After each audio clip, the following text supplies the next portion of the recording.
Every year, thousands of companies of all shapes and sizes and across all industries make the decision to merge or get acquired. Mergers and acquisitions, or M&A, have been a consistent theme for success for so many thriving companies today. Popular examples like Disney acquiring Marvel or the CBS-Viacom merger, just to name a few, have led to increased competition between traditional cable companies and the new streaming platforms. By proxy, this has given us consumers more choice and freedom over the content we actually want and when we want it. My name is Sean Heather, and I'm the Senior Vice President for Antitrust here at the U.S. Chamber.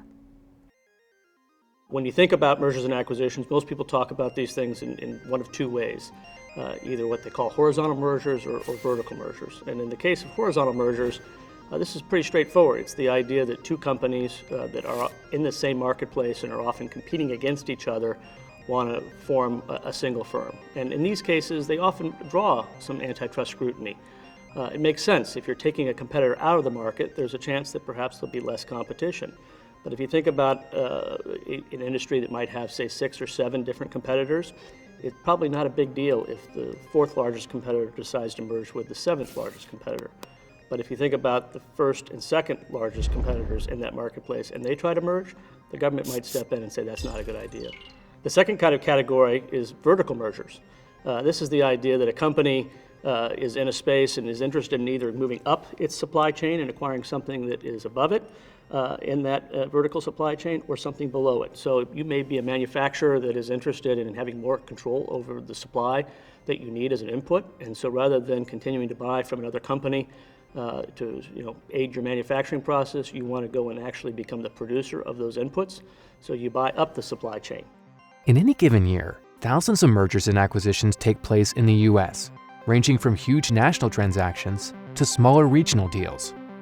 M&As contribute to the strengthening of our economy as a whole, improving products and services, fueling efficiencies that benefit us. The government plays an extremely important role in these mergers and acquisitions. The government has the power to block deals that are likely to harm us consumers and our economy.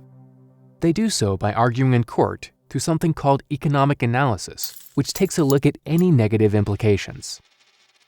So when governments are looking at mergers, what does that economic analysis look like? That economic analysis is really, again, what is important from the consumer's view. So oftentimes they're looking at what happens to price or what happens to output.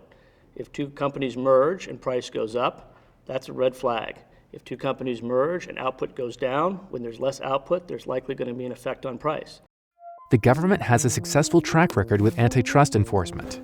In fact, in the past 20 years, the government has had a 98.5% success rate, successfully challenging 769 of proposed 780 mergers. Of the thousands of deals announced each year, very few present any glaring concerns. The government only challenges about 3% of all proposed deals. Now, in these cases, our government requires all parties involved to turn over loads of data, as well as interviewing competitors to better understand the market dynamics. While these merger reviews are an essential part of governing, could it be a bad thing if the government began blocking too many deals? So right now, when mergers are proposed, they have to be notified to the government. The burden is on the government to show that the merger somehow creates harm to competition. But what does harm to competition mean? It doesn't mean what happens to the other competitors. It means what happens to the consumer. So what you're saying is the government should create boundaries, but not barriers, right? Yes. It's important for government to have a role, but that role is limited.